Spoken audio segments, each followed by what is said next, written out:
प्यारे बच्चों, आज हम इकाई 4 के नेक्स्ट अध्याय प्रत्यावर्ती धारा को अध्ययन करने जा रहे हैं। प्रत्यावर्ती धारा क्या होती है? जो हमारे घरों में धारा आती है, जिसे हम करंट कहते हैं, इलेक्ट्रिक करंट, वो अल्टरनेटिंग करंट, मतलब अंग्रेजी में इसका नाम है अल्टरनेटिंग करंट।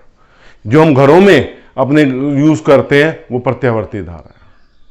तो प्रत्यावर्ती धारा होती क्या है?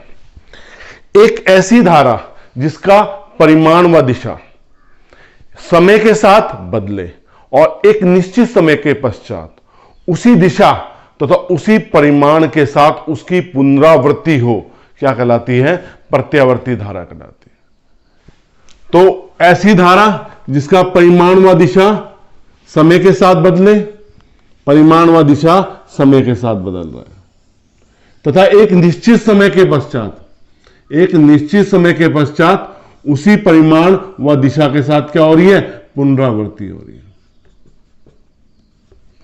ये क्या कहलाती है? प्रत्यावर्ती धारा कहलाती है। ये धारा आई है, समय टी के साथ ग्राफ है, I0 0, ये आधा समय लगा उसको और ये पूरा समय लगा। एक ऐसी धारा जिसका परिमाण व दिशा समय के साथ बदले और एक निश्चित समय के बाद उसी परिमाण, उसी दिशा तथा परिणाम के साथ पुनरावृत्ति हो, रिपीटेशन हो, पीरियोडिकली रिपीटेशन, तो वो धारा क्या कहलाती है? प्रत्यावर्ती धारा कहलाती है। तो प्रत्यावर्ती धारा का सूत्र क्या है? यहां पे I = I0 sin omega T. ये धारा का अधिकतम मान है, जो हमने चित्र में दिखाया, इसे आयाम कहते हैं। अधिकतम मान या आयाम।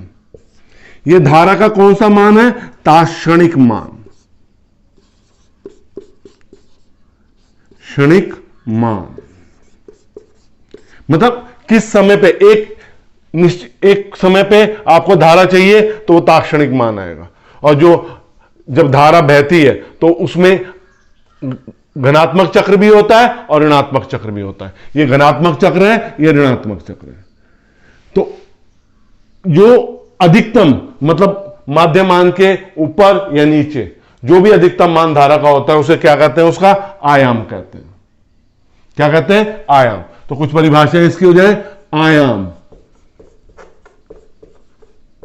I0। प्रत्यावर्ती धारा का माध्यमान के अधिकतम, माध्यमान से जितना अधिकतम मान होगा, ऊपर या नीचे, लेफ्ट या राइट, वो क्या कहलाएगा? उसका आयाम कहलाएगा।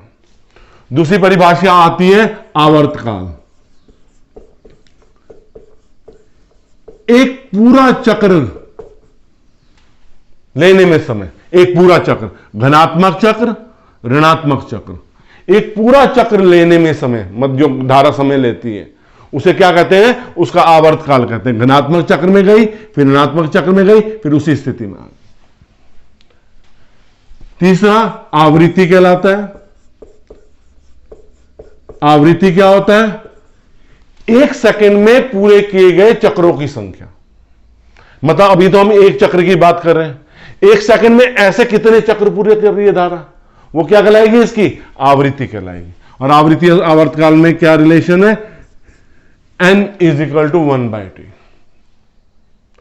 फिर चौथी चीज आती है कला। समय के साथ धारा बह रही है, एक निश्चित समय अंतराल पर हमें पता है कि उसके बाद उसकी पुनरावृत्ति हो रही है आवर्तकाल के बाद। तो समय के साथ जो धारा की स्थिति बताती है भौतिक राशि, वो क्या कहलाती है? कला कहलाती है। क्या कहलाती है? कला कहलाती है। तो ये प्रत्यावर्ती धारा के लिए हो गया। इसी तरह हम प्रत्यावर्ती वोल्टा के लिए भी ले सकते हैं। प्रत्यावर्ती वोल्टा लेंगे। अब हम क्या लेंगे? प्रत्यावर्ती वोल्टा।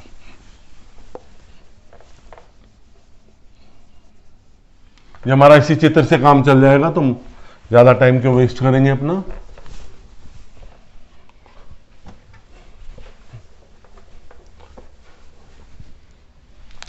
प्रत्यावर्ती वोल्टता।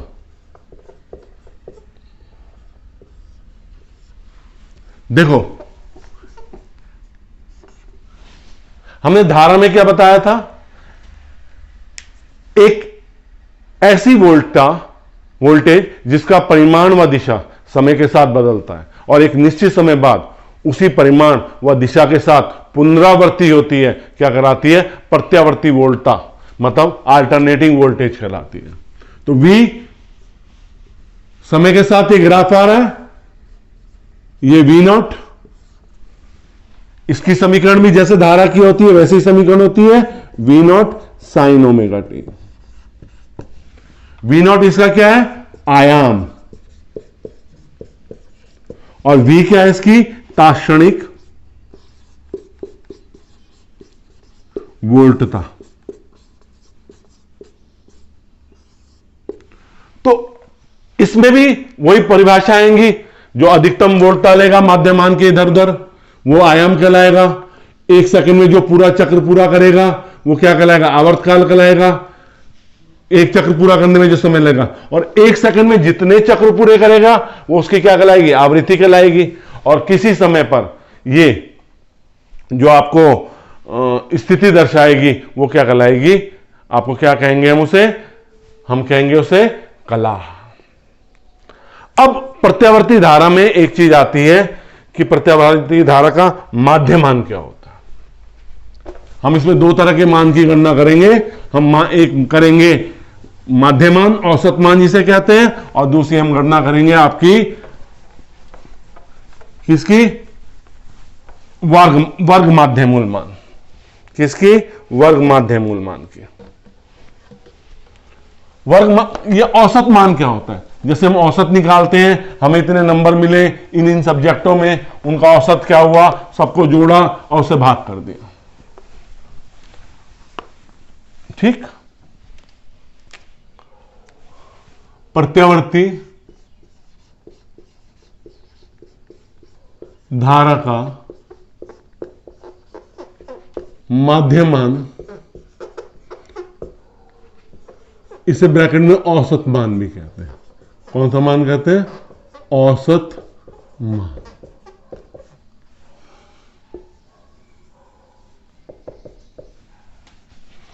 यह हमारी धारा है।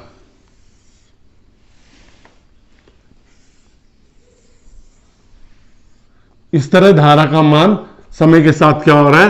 बदल रहा है। यह इसका क्या है? आयाम है, अधिकतम मान। ये T/2 और ये T। मेरे पास प्रत्यावर्ती धारा की समीकरण क्या है? I = I0 sin omega T. देखो, जितने धनात्मक चक्र में जितनी ऊपर जा रहा है, जितना वक्र है, उतना ही ऋणात्मक चक्र में वक्र है। तो औसत मान धारा का क्या होता है? शून्य होता है पूरे चक्र के लिए। जितना धनात्मक चक्र में चल रहा है उतना ऋणात्मक चक्र में चलने लग रहा है, इसलिए धारा का औसत मान पूरे चक्र के लिए क्या होता है? शून्य होता है पूरे चक्र के लिए। हम किसके लिए लेंगे? आधे धनात्मक चक्र के लिए। तो हमें आधे धनात्मक चक्र के लिए निकाल रहे हैं IM। कितना हो जाएगा? 0 से T/2। हमने 0 से T/2 आधे चक्र के लिए, धनात्मक चक्र के लिए। इक्वेशन क्या आ जाएगी? I dt। जब I dt आए हैं, हमारा समय अंतराल कितना है? T/2। हमने dt से गुणा किया है, हमें धारा नहीं मिलेगी अगर हम t से डिवाइड नहीं करेंगे, भाग नहीं करेंगे। तो किससे भाग करेंगे? T/2 से, जो समय अंतराल है हमारा। तो अब क्या हो जाएगा यहां पे? Im = 0 से T/2 I0 sin omega T dt, और नीचे क्या है? T/2। तो Im कितना हो जाएगा यहां पे? 2/T I0। अब समाकलन कर दिया, 0 से T/2 sin omega T dt। तो Im का मान कितना हो गया? 2/T 2I0/T। इसका समाकलन क्या होता है? -cos omega T upon omega 0 से T/2। तो Im = क्या आ गया? Minus 2i0 T omega cos omega T 0 से t/2। ओमेगा का मान क्या क्या होता है हमारे पास? 2π/t minus 2i0 T. यहां ओमेगा का मान रख दिया 2π/t। ओमेगा का मान हमें पता है कितना होता है? ओमेगा का मान हम यहां पे लिखने लग रहे हैं। ओमेगा होता है 2π/t। t is equal to 2π/ओमेगा होता है ना। तो Im, तो t से t कट जाएगा यहां पे, और यहां पे भी आएगा cos ओमेगा की जगह क्या आएगा? 2π/t इंटू टी 0 से t/2। तो ये कितना हो जाएगा? t से t कट गया। Im is equal to minus I0 upon pi cos 2π into t/2 minus cos 2π/t into 0।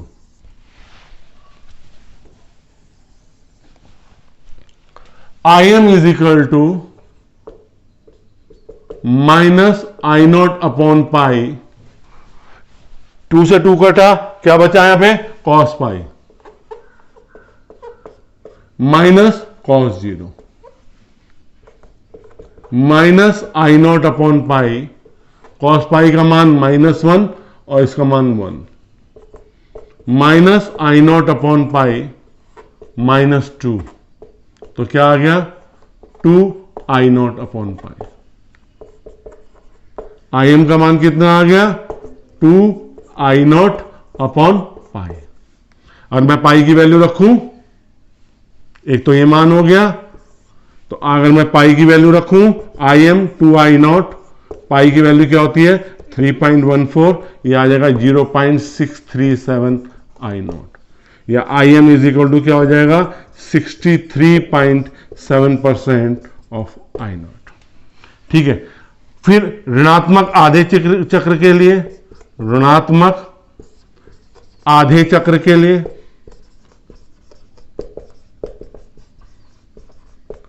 जब हम ऋणात्मक आधे चक्र के लिए लेंगे तो Im का मान कितना आएगा? -2I0 upon pi Im dash. तो इसे क्या लिख सकते हैं? प्लस, सॉरी माइनस आएगा ये मान ना, ये प्लस आया, ये माइनस आएगा, तो इसे -0.637 I0 भी लिख सकते हैं। पूरे चक्र के लिए लेंगे तो क्या हो जाएगा? पूरे चक्र के लिए हो जाएगा I average Im plus Im dash कितना हो जाएगा? 2I0 upon pi minus 2I0 upon pi, और ये मान क्या हो गया? 0। हमने सबसे पहले आधे चक्र, घनात्मक आधे चक्र के लिए मान की गणना की शुरू करी, तो हमारी ये धारा समय के साथ जो प्रत्यावर्ती धारा की समीकरण I is equal to I0 sine omega t. आधे चक्र के लिए हमने Im क्या किया? 0 से t/2 I dt t/2 कर दिया। समय से इसलिए डिवाइड किया हमने, समय से गुणा करी थी, और आधे चक्र का समय t/2 था, इसलिए t/2 से भाग कर दिया। अब हमारे पास बचा ये 0 से t/2 sign omega T dt, जो नियतांक थे बाहर निकाल लिए। इसका समाकलन क्या होता है? Minus cos omega T upon omega. Omega बाहर आ गया, ओमेगा का मान 2π/t होता है, 2π/t हमने रख दिया। अब यहां पे जो अपर लिमिट थी, ऊपरी सीमा, वो रखा t/2, फिर माइनस चिन्ह लगाया, फिर t की जगह क्या रखा? 0 रखा। तो क्या बचा? cos pi minus cos 0। cos पाई का मान -1 होता है, तो ये हो गया माइनस माइनस प्लस हो गया, 2I0 अपॉन पाई आ गया। पाई की वैल्यू 3.14 रखी, तो ये आ गया 0.637 I0। तो Im का मान कितना हो गया? 63.7% ऑफ I0। ऋणात्मक चक्र के लिए भी इतना ही मान आएगा, पर वो ऋणात्मक होगा। पूरे चक्र के लिए औसत मान क्या है? 0 आया। तो धारा का औसत मान क्या होता है बेटे? 0 होता है। ठीक है। अब हम वर्ग माध्य मूल मान करेंगे। वर्ग माध्य मूल मान क्या होता है? वर्ग माध्य मूल मान अंग्रेजी में कहते हैं रूट मीन स्क्वायर वैल्यू।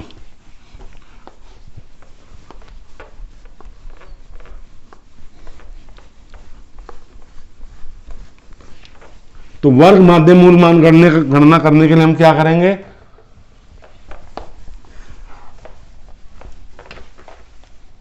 वर्ग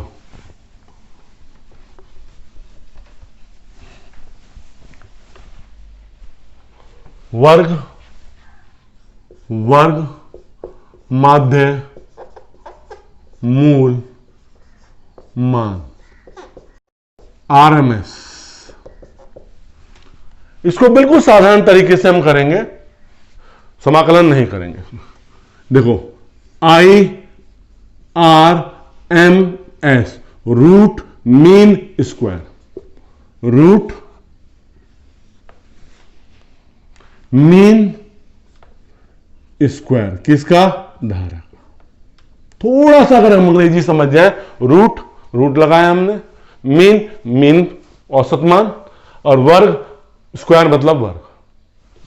तो हमारे पास समीकरण क्या होती है इसकी,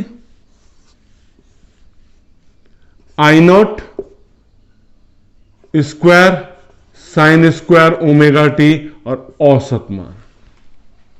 देखो I0 आयाम है, इसका औसत मान और वैसा मान सब बराबर होता है, तो I0 बाहर आ गया। अंदर समीकरण में 2 से गुणा करी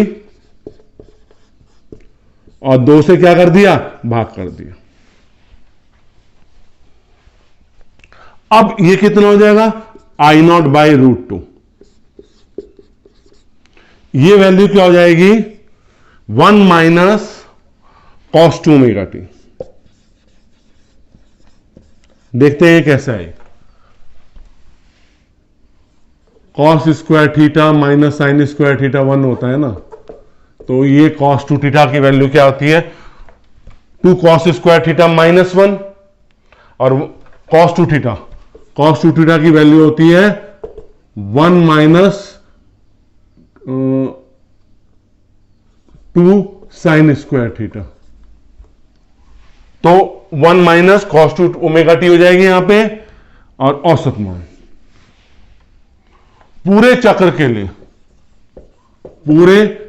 के लिए हम जब पूरा चक्र लेते हैं, औसत मान होता है पूरे चक्र के लिए, ठीक है।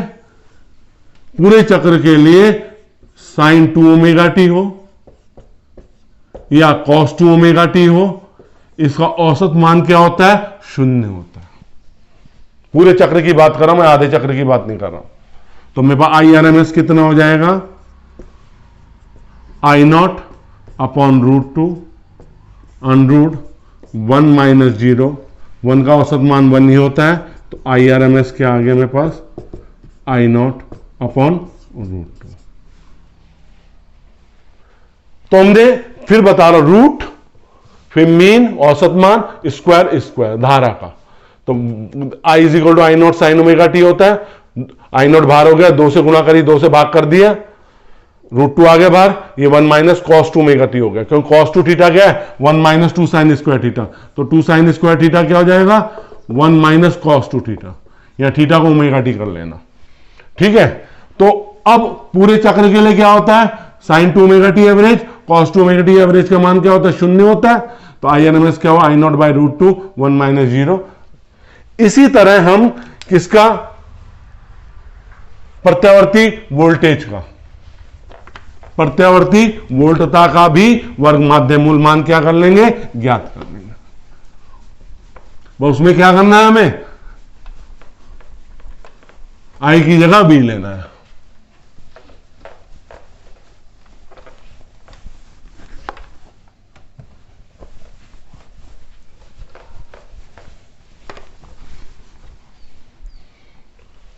प्रत्यावर्ती वोल्टेज का वर्ग माध्य मूल मान VRMS root mean square of voltage. मतलब अब V का मान क्या होता है, उसी तरह से कर रहे हैं, V0 square sine square omega t, औसत मान V0 बाहर आ गया, अंदर क्या करी, 2 से गुणा करी और 2 से भाग कर दिया, ठीक है। तो ये क्या आ गया, V0 by root 2, 2 sin square omega t की वैल्यू क्या आ जाएगी, 1 माइनस कॉस 2 ओमेगा टी औसत मान। पूरे चक्र के लिए क्या होता है, हम पूरे चक्र की बात करते हैं, पूरे चक्र के लिए sine 2 omega t cos 2 omega t, औसत मान क्या होता है, 0 होता है। तो वी आर एम एस किसके बराबर हो गया, V naught upon root 2 1 minus 0 औसत मान। तो वी आर एम एस क्या आ गया, वी नॉट अपॉन रूट 2। तो इस तरह आई आर एम एस हो या वी आर एम एस हो, दोनों के मान क्या होते हैं, जो सूत्र आते हैं वो एक जैसे आते हैं। अब एक क्वेश्चन अराइज होता है, हमारे पास प्रत्यावर्ती धारा भी होती है, डीसी डायरेक्ट करंट भी होती है, ठीक है, एसी डीसी दोनों है, कौन सी ज्यादा खतरनाक है, दिष्ट धारा ज्यादा खतरनाक है या प्रत्यावर्ती धारा। पहले मैं आपको दोनों का मतलब समझाऊंगा, दोनों का ग्राफ बताऊंगा, ठीक है, उस ग्राफ पे देखेंगे फिर हम कौन सी धारा ज्यादा खतरनाक है। देखो हमारी प्रत्यावर्ती धारा ऐसे होती है, ऐसे वेरी करती है, ये कौन सी धारा है, प्रत्यावर्ती धारा।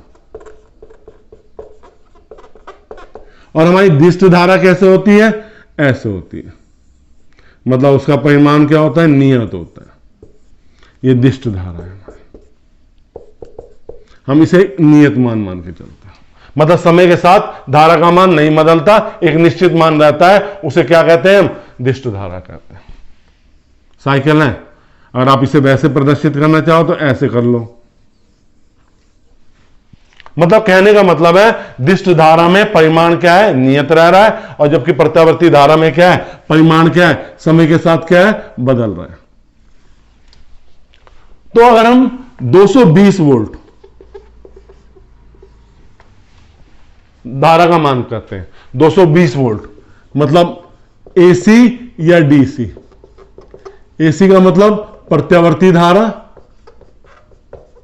और डीसी का मतलब दिष्ट धारा। आप जब लोग वेल्डिंग करते हैं ना, वेल्डिंग 10,000 वोल्ट पे करते हैं, पर वो क्या होती है, दिष्ट धारा होती है, हम उसे एसी को डीसी में बदल लेते हैं, इसलिए हमको झटके नहीं लगते, ठीक है। तो दिष्ट धारा में भी झटका नहीं लगता, बैटरी से जो धारा मिलती है वो दिष्ट धारा मिलती है, ठीक है, उसे इन्वर्टर कन्वर्ट करता है फिर एसी में। तो अगर हम 220 वोल्ट की बात कर रहे हैं, तो अगर हम प्रत्यावर्ती धारा के लिए लेंगे, प्रत्यावर्ती धारा के लिए, तो वीआरएमएस हमारे पास कितना है, 220 वोल्ट।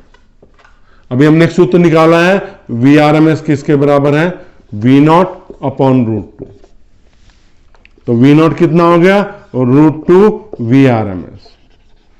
रूट 2 का मान 1.414, वीआरएमएस 220 वोल्ट, तो कितना हो गया, 311 वोल्ट। इसका मतलब ये प्लस 311 वोल्ट से माइनस 311 वोल्ट तक वेरी करेगी, और जबकि जो एसी और जबकि दिस धारा 220 वोल्ट पे ही रहेगी। किस पे रहेगी, इसमें साइकिल भी बदल रहा है, धनात्मक चक्र से ऋणात्मक चक्र भी हो रहा है, और समय के साथ धारा बदल रही है, और वोल्टा प्लस 311 वोल्ट से माइनस 311 वोल्ट तक बदलेगी। तो इसलिए एसी जो प्रत्यावर्ती धारा होती है वो बहुत ज्यादा खतरनाक होती है। तो इसलिए प्रत्यावर्ती धारा को जब हम प्रयोग करते हैं तो प्रिकॉशंस लेते हैं, और दिष्ट धारा में क्या होता है, परिमाण एक ही रहता है, एक ही साइकिल रहता है, तो हमें झटके भी नहीं लगते। बेटे मैं आपको ना जो अपने पढ़ाने की समझ है उसको बहुत साधारण भाषा में प्रदर्शित करने की कोशिश कर रहा हूं, और आपको मेरा पढ़ाना समझ में आ रहा है। कुछ बच्चे तो बहुत अच्छा रेस्पॉन्स दे रहे हैं। अगर आपने नया वीडियो देखा है मेरा और पुराने वीडियोस नहीं देखे तो प्लीज बेटे पुराने प्लेलिस्ट में जाके पुराने वीडियो भी देखिए, क्योंकि वो इंटरलिंक है, चैप्टर एक दूसरे से जुड़े हुए हैं।